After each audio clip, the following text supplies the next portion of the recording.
Je roulais, depuis longtemps. 2 heures. Ou 3. Je ne savais plus vraiment.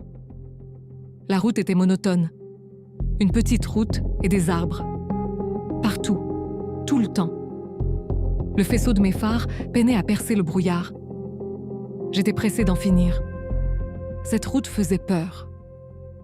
On racontait des histoires sur elle. Celle d'une dame blanche qui apparaissait soudainement, sortie de nulle part. Des histoires pour gamins.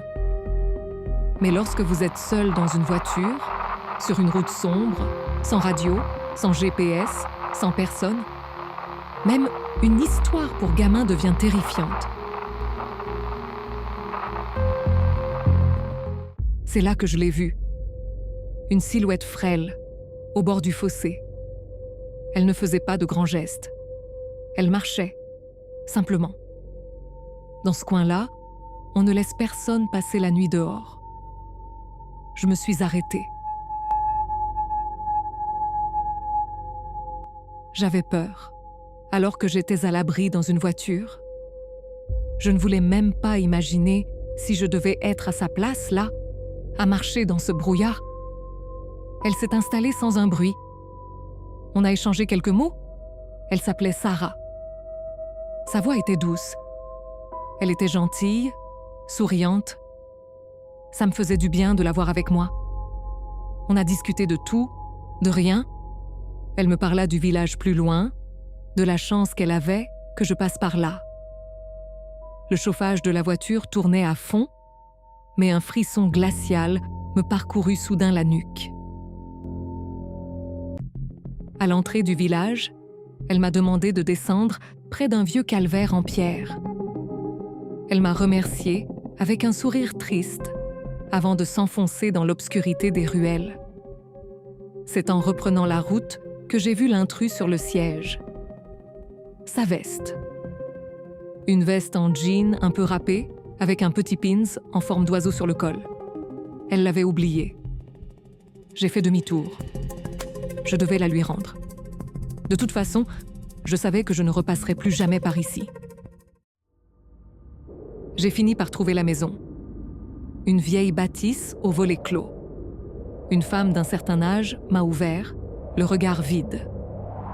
Quand j'ai tendu la veste, elle a reculé, ses mains tremblantes effleurant le tissu. Où l'avez-vous prise? Près du virage de la Syrie, à 5 km d'ici. Votre fille l'a oubliée dans ma voiture. La vieille femme a levé les yeux vers moi, ses pupilles noyées de larmes. C'est bien la veste de Sarah. Elle l'avait sur elle le soir de l'accident. Je suis restée silencieuse. Le froid de la nuit semblait s'être engouffré dans mes poumons. Je ne comprenais pas. Elle a alors repris, d'une voix qui n'était plus qu'un souffle. Elle est morte il y a 20 ans. Vous feriez mieux de la garder avec vous. Elle revient la chercher tous les ans, avec la personne à qui elle s'est montrée.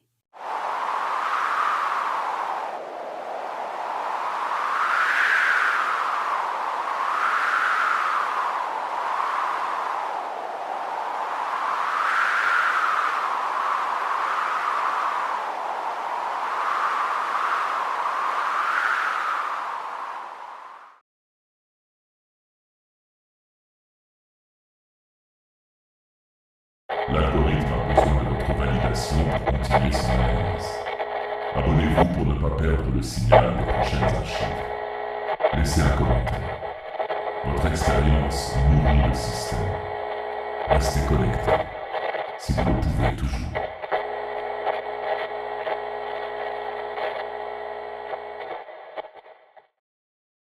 J'avais besoin d'argent. C'est ça d'acheter des trucs inutiles sans arrêt. Une annonce sur un réseau social. Recherche babysitter en urgence. 200 € de l'heure. Pas de ménage, juste de la surveillance. Le tarif était absurde. Trop absurde. C'était une arnaque. Mais je suis tombée sur la même annonce, papier cette fois, dans la rue.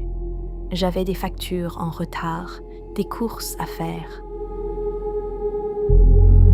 L'adresse m'a menée dans une impasse, tout au bout du village. Une maison massive, en pierre grise, dont les volets semblaient tenir par miracle. Quand j'ai frappé, c'est l'homme qui a ouvert. Il avait l'air vidé. Ses yeux étaient rouges, ses mains tremblaient. Sa femme est apparue derrière lui, un sourire forcé, plaqué sur un visage cadavérique. Ils n'ont pas posé de questions. Ils m'ont juste dit « Le bébé dort en haut. Ne montez pas. Le moniteur suffit. » Ils sont partis avant même que je puisse enlever ma veste. En passant la porte, l'homme s'est retourné. Ne montez pas. J'ai entendu leur voiture démarrer en trombe, comme s'ils fuyaient un incendie. La maison était un cauchemar, du désordre. Non, du bordel. Partout, mais pas un bordel de vie. De la vaisselle cassée, des vêtements déchirés au sol, des murs crasseux, et cette odeur de papier brûlé. Un grand tableau posé contre le mur menaçait de tomber. Je l'ai réajusté. Mon sang s'est glacé, immédiatement. Sur le mur, un pentagramme tracé à la craie noire, grossier, entouré de traces de griffures. C'est là que le moniteur a grésillé. Ce n'était pas un pleur de bébé. C'était un cri d'adulte, mais compressé, aigu, inhumain. Et puis, les coups.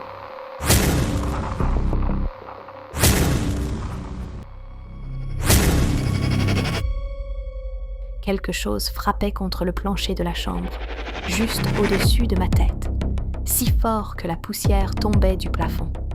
J'ai saisi mon téléphone. Pas de réseau. J'ai essayé le fixe dans l'entrée. Rien. Juste un souffle froid dans le combiné.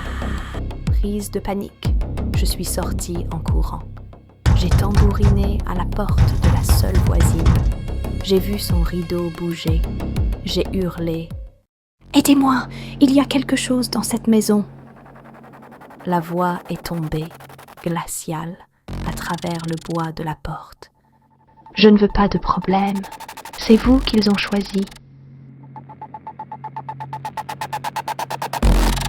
Je suis retournée sur le perron, tétanisée, et d'un coup, tout s'est arrêté. Le silence est devenu total. Une minute plus tard, la voiture des parents revenait. Ils sont sortis, radieux. Ils semblaient rajeunis de 10 ans. Ils m'ont tendu 5 billets de 100 € avec une gratitude presque religieuse. Ils ne sont même pas allés voir le bébé. Ils m'ont juste raccompagnée à la porte en me souhaitant une très longue vie. Je suis rentrée chez moi, le cœur battant, essayant de me convaincre que j'avais halluciné.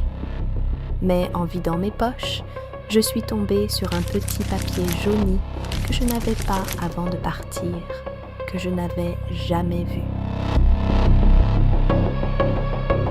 Une écriture tremblante y disait « Elle est à vous désormais, elle vous suivra partout jusqu'à ce que vous trouviez une autre âme pour la garder. Dessinez le signe sur votre mur et verrouillez votre porte. Ne la laissez pas pénétrer votre esprit. » Le bruit m'obligea à lever les yeux vers le mur de ma chambre. Une trace de suie noire était en train d'apparaître sur le papier peint. Un cercle se formait.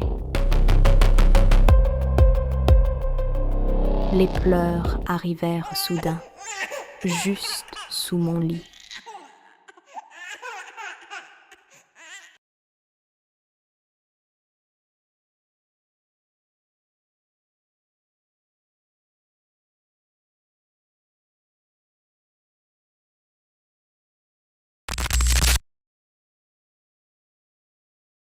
« 3 heures du matin. Sentier communal 12, direction La Croisée. 2 jours que le gang des berceuses s'est rendu. 3 mecs paumés, des tueurs, qui pleurent, comme des gosses pour qu'on verrouille leurs cellules. Ils se sont rendus, d'eux-mêmes. Alors qu'on galérait à mettre la main sur eux, pourquoi? On arrivait. Tout le monde était endormi. C'est tout. On faisait rien de spécial. Pas de produits, pas de sorts. Même les chiens, les chats, les poules tombaient comme des masses. Toute la clique sombrait dans un sommeil de plomb. On croyait être des rois. On n'avait pas compris que c'était pas nous. Je viens de passer devant le vieux calvaire. Tout comme ils ont dit, il y a des trucs bizarres au sol. Des bougies rouges, des morceaux de pain. Les gens du coin évitent cet endroit. Depuis toujours. On m'a prévenu aussi qu'il ne fallait pas y venir. Des trucs de bonne femme pour faire peur aux gosses. Mais j'avoue, c'est glauque. On était défoncés. L'alcool, la parano. On a cru entendre un bruit dans l'escalier. On a paniqué. On pensait que le vieux s'était réveillé, qu'il allait nous attaquer. Je suis arrivé devant son lit. Il dormait. J'avais la statuette dans la main. J'ai frappé, encore et encore. Juste là, dans la tête. J'aurais pas dû faire ça, putain.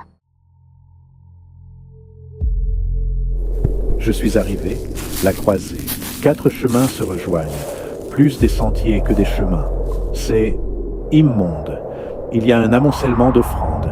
Des fruits pourris, 3 bouteilles de vin entamées, et là, au centre, la statuette. Elle est couverte d'une croûte sombre, du sang séché, le sang de la victime. La pièce à conviction. Attends. Je me sens pas bien. Mes jambes. La statuette. C'est la statuette. On l'avait trouvée là, dans la croisée. On l'a prise. Comme des cons. Il est dedans. C'est ça qui nous donnait les pouvoirs. Vous faites une erreur, Morel. On n'est pas venus ici pour se rendre. On est venus parce qu'il y a du monde. Il y a toujours du monde. Et de la lumière. Ils détestent la lumière. Il n'y en a pas là-bas, dans la croisée. On n'est pas venus se rendre. On est venus se protéger. Vous en faites ce que vous voulez. C'est pas mon problème.